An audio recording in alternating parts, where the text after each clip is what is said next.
Right, good evening. Hello 大家歡迎收睇我哋 Once Upon a Time 從何說起。我係廣東話主持 Fiona。Hello 大家好歡迎收看我們從何說起我是國語主持美乃。這一集我們會跟大家講一些關於 global warming 溫室反應。咁呢個溫室效應嘅就係我哋今日講嘅主題啦。咁其實你會唔會覺得而家呢排呢個天氣有少少反常？一時咧佢就好暖喎，一時咧就非常之凍，好似今日咁啦。咁但係其實我記得由12月、1月、2月都好少雪落啦，咁搞到我哋都即係唔係咁習慣呢個天氣嘅。說得對，因為我是從在加拿大很小以前就來加拿大土生土長，所以我覺得最近2年的天氣是很反常。我覺得最近的冬天呢，是比往常來得晚，而且雪有的時候下得很多，有的時候也是沒有。係啊，咁就其實聽啲傳媒啦，同埋啲科學家講咧，就呢個天氣反常咧嘅原因咧，其實係因為emission， 亦都係因為全球溫室效應嘅影響㗎。咁其實全球溫室效應咧，其實係乜嘢嚟嘅咧？其實呢，很多地方我們都會聽到一些關於全球溫室效應的消息，但是主要的原因，我覺得還是二氧化碳跟其他溫室氣體不斷在增加。係啊，咁其實全球變暖嘅效應咧，係指向一段時間咧，地球嘅大氣層啦，同埋海洋溫度咧有上升嘅現象嘅喎。咁主要嘅原因咧，科學家咧就證實咗咧係人為嘅因素啦。咁係由於太多溫室氣體咧排放出去，咁就遮住咗個atmosphere 啦，咁就喺個大氣層嗰度咧，嗰啲污染嘅氣質咧就離唔開地球嘅。咁最近咧美國嘅 Vice President 啦，即係副總統 Al Gore 咧，佢就做咗一個 documentary 出嚟嘅。咁佢呢個 documentary 咧係關於global warming， 即係全球溫室效應嘅。咁好多cause 同 effect 嘅issue 嘅。咁不如大家去睇睇佢個呢個 video 啊。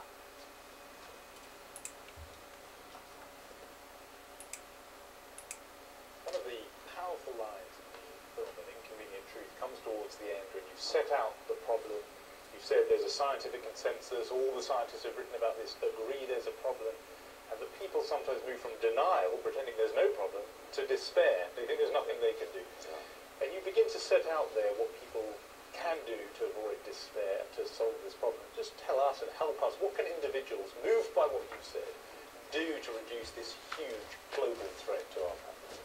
First of all, conservation and greater efficiency in the way you use energy and resources is the number one step. Being a conscious consumer and being aware of the environmental implications of everything that you buy and every transaction you make in the marketplace, including in your pattern of investing. And then becoming politically active, regardless of what party you may be aligned with, by insisting that the politicians in all parties take this as their top priority. And they're nowhere close to doing that now. One individual who makes that commitment can make an incredible difference. Let's start with the first part of that, what they should do as individuals, as consumers. People know about turning the TV off rather than putting it on standby. Not now. Not right now, that's true. We should wait a good long while first. But what else? I mean, should we be turning the clock back, getting rid of washing machines, dishwashers? No, I don't think that's necessary. I think that building demand in the marketplace for more efficient appliances is a responsible step. Using clock thermostats, which cut the energy consumption way down during the hours when you're not there. Becoming more conscious of what your use of energy is. We have a website with the movie and the book, both of which will be here in the United Kingdom this fall. The website is climatecrisis.net or .com, and it will give you, among other things, a carbon calculator so that you can make a very precise estimate of exactly how much you as an individual are adding to the problem and give you specific solutions for reducing. And then if you wish to become carbon neutral, as many millions are beginning to do, it will show you how to responsibly offset that which you haven't been able to completely reduce. Isn't the problem, though, that that's going to hit, that people will do their best, perhaps, but they are, in the end, always going to want to be comfortable. They like their creature comforts. They want the house to be warm. They want to go on foreign holidays with long-haul flights. How do you turn people away from those modes of behaviour that people have just got used to? Well, for the most part, it's really not a choice between responsibility with terrible sacrifice and enjoyment of life with profligate pollution. It doesn't. They're not the two stark alternatives. One can live life with a better quality of life if you're conscious of how these choices are made. One tiny example, perhaps it's overused, but the new light bulbs, which cost a fraction more when you purchase them, last 10 times as long. You don't have to change them. They use only a fraction of the energy that the others do, and yet changing the habit of just going for the same old dirty and inefficient approach, that actually improves your quality of life when you make the change. But that sounds appealing, because in a way you're telling us we can have our cake and eat it too. Yeah. But the reality surely is these reductions have to be drastic. It does mean not just asking for a more ecological supply, it must surely mean not turning on those machines at all and not flying those long flights at all. It depends on how quickly we begin to implement solutions. If we wait, if the politicians remain paralyzed and frozen and don't react, then we will get to a point where the consequences will be so obvious to so many that there will be a demand for sudden changes that may very well cause that kind of discomfort. But if we make changes in a speedy fashion, then we don't have to, we can avoid most of those discomforts. Let me give you an example. Even if we're talking about a 10-year window, this feels so urgent, and yet you're saying we can do it nice now, we may have to do it nasty later, but we could Well, I mean, I think that, for example, transportation. We don't have to take 4,000 pounds of steel with us everywhere we go. And in the United States, mostly we do. in a car. Yes. And actually, if we have a program of light rail and comfortable and efficient mass transit, like the tube in London, for example, then we can make major reductions and people can have really an enhanced quality of life. Now, I don't want to give the impression that everything's going to be easy and that there are going to be no hard choices. There will be hard choices. But here's what's at stake. If we do not drastically reduce this blanket of global warming pollution, the world would likely, I think we will react, but it would likely, if we didn't, cross this point of no return. And then at some point in the future, our children would ask themselves, what were our parents thinking? I think people hearing you say that and watching this will think, look, you're right, we should get there more educated and radicalised on this topic, but in the meantime, you're already there. You already understand this, and you have for a long time. Surely, given how urgent this is for the human race, you can't just go around the world with a slideshow or a very powerful film. You owe it to the planet to do this, fight yourself. No matter who was president, no matter who was prime minister, if the Congress was the same or the Parliament the same, if the people did not feel this sense of urgency, then the changes would not be made. The political system has been paralyzed, partly by special interest lobbyists, a few of the least responsible oil companies and coal companies, ExxonMobil among them, spending millions of dollars a year to put out false information and to make it seem as if there's a great uncertainty about whether this crisis is real or not. It's the same thing that tobacco companies did when they tried to minimize the scientific consensus on smoking and lung disease. I understand that, but what I'm asking you as somebody who has worked on this so hard for so long is, don't you have a duty to move the people in the way that you would most effectively by running a campaign and running for the highest? I'm not sure that is the most effective way to do it. In some ways, it's a chicken and egg question. I don't think anyone can do what really needs to be done unless and until there is a sea change in the way the public feels about this issue. It's not just an issue. It is not political issue, it's a moral issue. How can we look our children directly in their eyes and say, we're not doing everything we can to prevent this? It's still preventable. The worst of it, now some of the changes will happen no matter what, but the worst of it is preventable. But we don't have much time. And it's on our watch. And the only way in a democracy to get the dramatic changes considered by the leaders, whoever they might be, is for the people to really be seized of the crisis and to demand action. OK， 咁我哋啱啱就睇完一個 Al Gore 喺 United Kingdom 嘅 interview 啦，咁佢就解釋咗好多關於global warming 嘅一啲 cause 啦。咁例如我哋係咪用得太多科技啦，用得太多車啦？其實呢啲 technology 我哋而家用緊咧係方便我哋啦，但係咧呢啲 technology 咧亦都係令到我哋地球咧係快啲去毀滅嘅喎。其实呢，我觉得从工业改革革命改革开始以后呢，二氧化碳的含量是急速增加的，就像副总统 Al Gore 所说的一样，当时是没有引起公共的注意，但是慢慢在新的21世纪里，人们会更加觉得这个问题是严重了。所以呢，我们不单止就是在听过 Al Gore 所讲的话以后呢，我们也对这个全球变暖性的问题有所了解，而且我們係去收集了一些資料。係啦，咁呢啲資料咧已經包括咗咧，好似例如全球溫室效應咧佢哋會導致咗反常嘅天氣變化啦。咁例如唔單止咁咧，仲有海平線上升啦。咁如果個海水咧繼續上升，個sea level繼續上升咧，咁樣令到我哋係少咗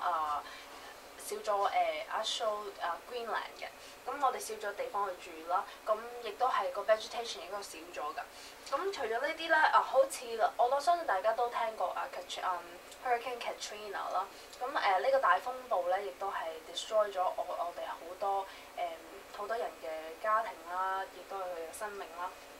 咁呢啲咁強勁嘅風暴咧，其實係因為我哋有反常嘅天氣咧，令到嗰個個降雨量咧係少咗啦，咁亦都係降雪量亦都係少咗，咁令到嗰個氣温同埋個大氣層係變咗，咁令到嗰個天氣咧係有所變化嘅。其實温度上升不單只有帶給大自然一些很多的natural disasters， 它會帶給整個我覺得生態環境一些不好的效果。其中呢因為隨着温度的上升，很多動物會繁殖的速度會加快，而且繁殖加快以後，我覺得就好像 natural diseases 這些傳染病也會隨着氣候變暖啦，而且傳播得更加快。係啊，其實如果係天氣變暖咧，亦都嗰啲細菌咧，亦都會更加去傳播得更加快嘅。咁除咗呢啲啦，咁其實科學家亦都係證實咗咧，二氧化碳咧，如果喺大氣層嗰度咧，佢哋可以喺個大氣層度生存50到200年咁耐嘅。咁其實你諗下，如果你係即係咁多好多呢個二氧化碳喺個天上面咧，係遮住晒我哋去另外一啲 pollution 咧係evaporate out of Earth， 即係離開地球咁。其實咁樣係會令到我哋個氣温上升㗎。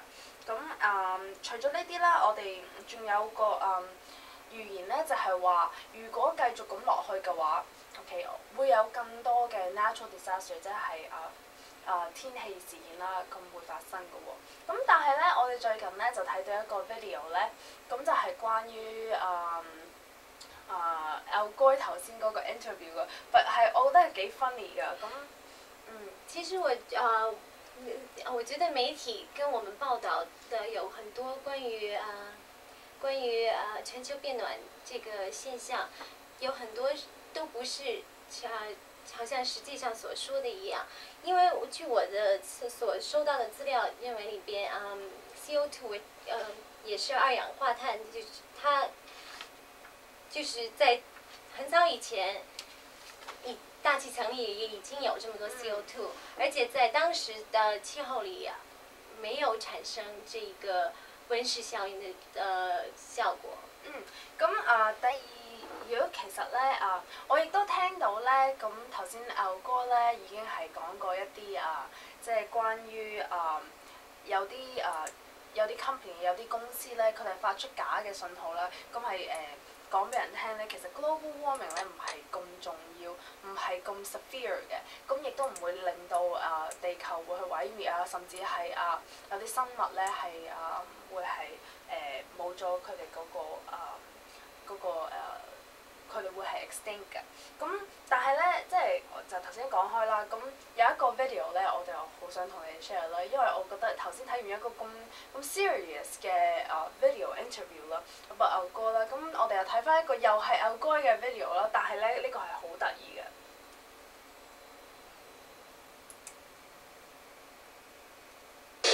Stand by for a terrifying message from Al Gore.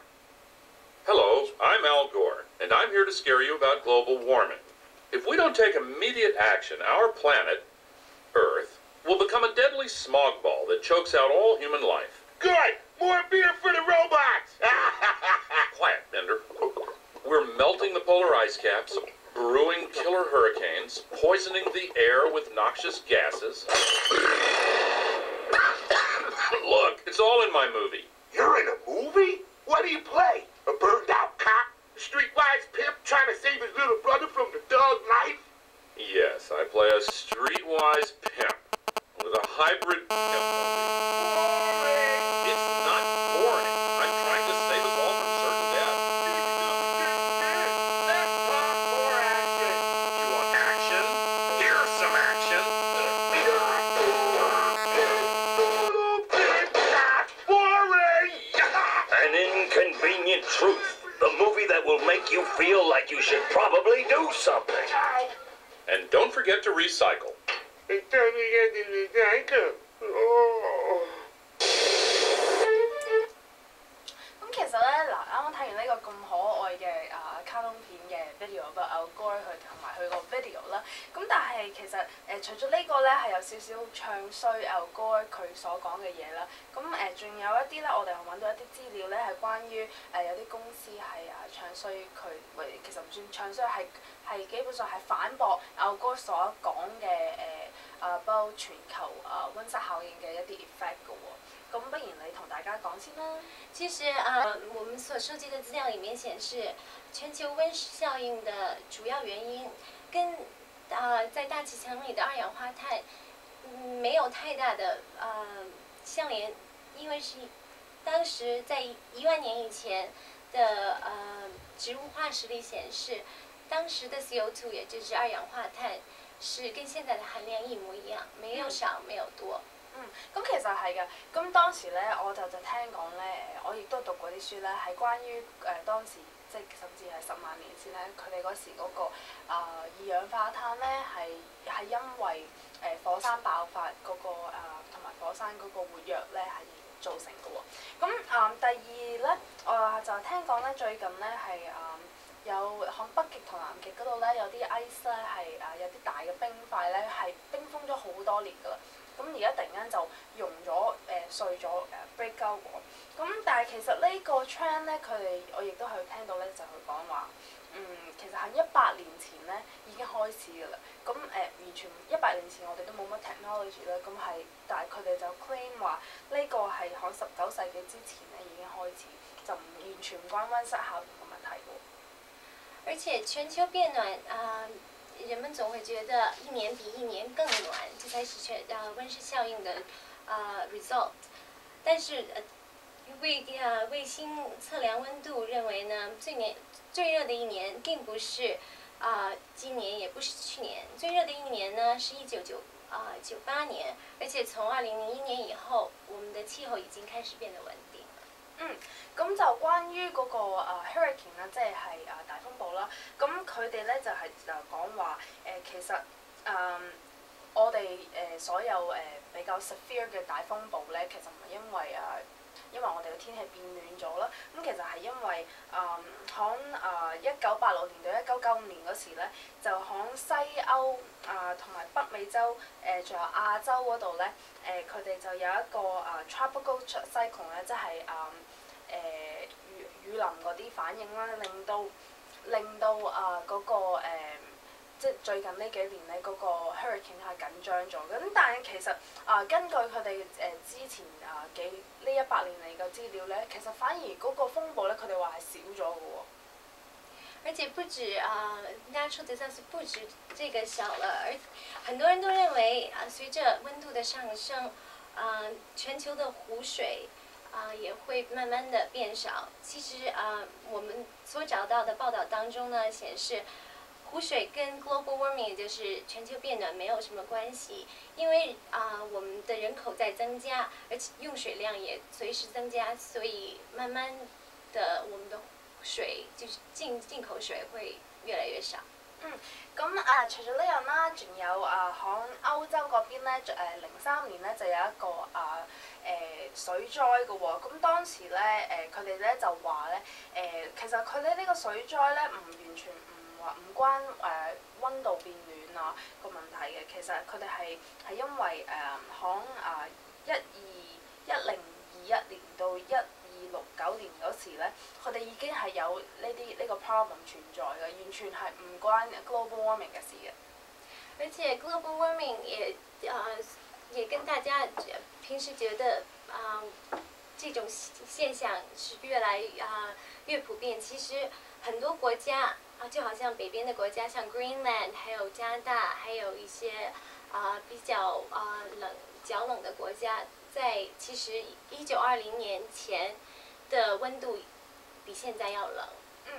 咁仲有咧佢哋亦都聽最近咧話報紙咧話 polar bear 即係北極熊咧係嗰個佢哋個數量咧係比較少咗。咁但係咧根據佢哋嘅資料搜查咧，咁佢哋咧就話其實佢哋呢啲北極熊咧唔係少咗喎，反而佢哋仲多咗出嚟喎。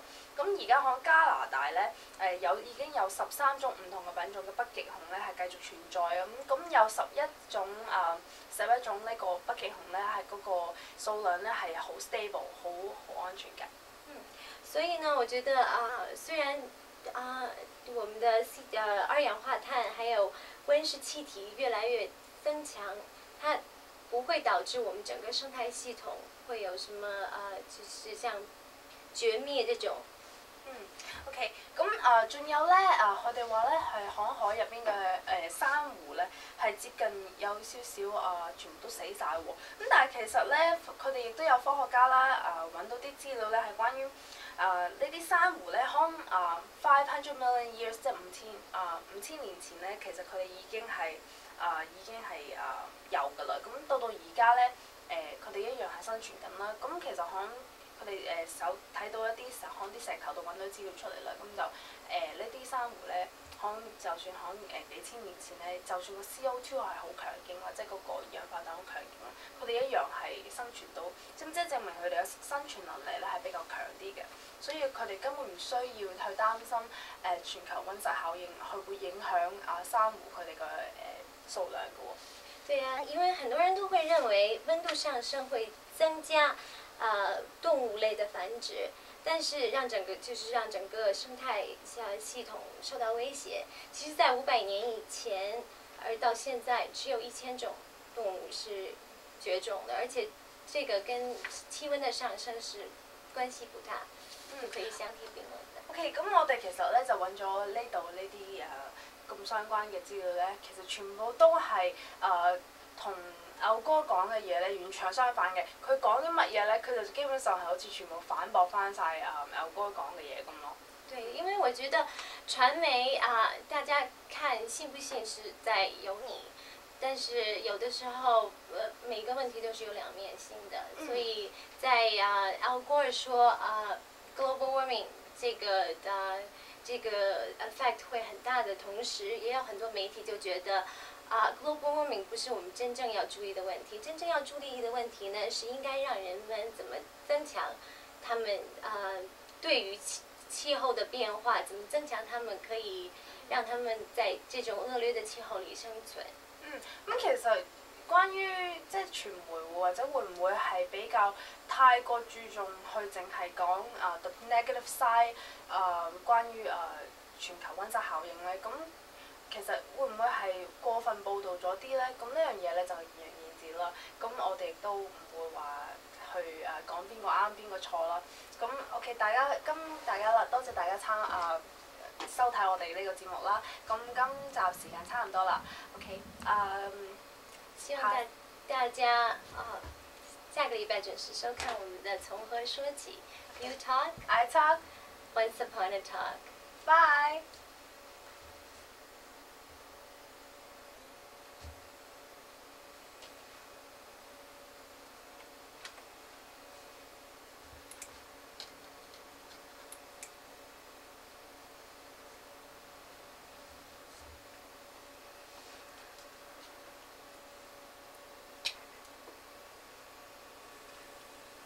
美梦成真，谢谢，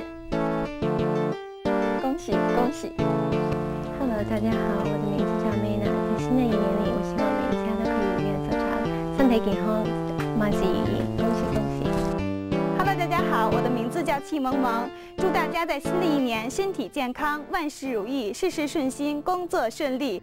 恭喜恭喜恭恭喜！我係 Catherine Lee 李明恩，恭喜發財，恭喜恭喜！觀眾朋友大家好，在新的一年里，主持人 Angel 在多倫多祝願大家一帆風順，兩全其美，三陽開泰，四通八達，五福臨門，六六大順，七星高照，八方來財，九九同心，十全十美。在新的一年里，希望每一個人都可以事業順利，愛情甜蜜，家庭和氣，吉祥如意。在此也衷心的祝願多倫多網上電視台在來年可以辦得紅紅火火，興旺發達，百尺竿頭更進一步，芝麻開花節節高。恭喜發財 ，Happy New Year！Happy New Year， and 恭喜發財，恭喜恭喜大家新年快樂，恭喜發財，萬事如意，恭喜恭喜！恭喜發財，身體健康。Happy New Year！